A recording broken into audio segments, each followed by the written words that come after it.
originally my question was for the $1 Million Man, but since Eric is out here, Eric, you always say on the show that WCW's biggest flaw was that they didn't have good finishes in their matches.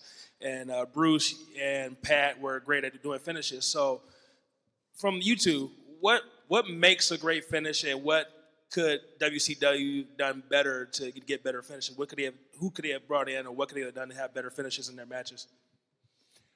I mean, for me, a finish is no different than the end of a great movie or a television series.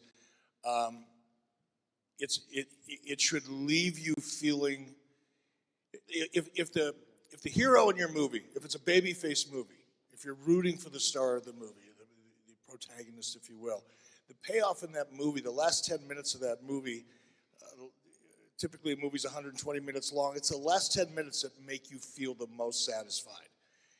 If you have a great movie, the first 110 minutes are fantastic, but the last 10 minutes suck, you're kind of like Game of Thrones.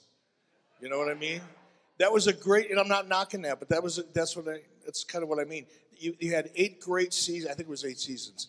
8 great seasons, magnificent storytelling, great character development, captivated millions of people around the world, and everybody's pissed off because the final episode kind of let them down.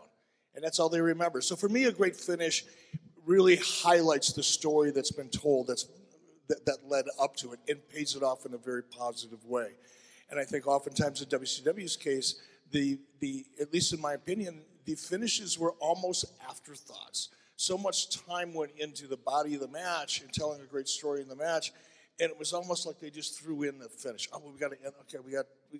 How long do we have? 12 minutes. Okay, we'll go into the finish now. That's the way it felt for me, at least. In terms of what we could have done, if we could have hired Pat Patterson, I think that would have made a big difference, at least for us. Instead, you hired me. But we did get stuck with Johnny Laurinaitis. Yes, we did. The most satisfying seconds of the finish is the last 10 seconds for me. Just saying. What?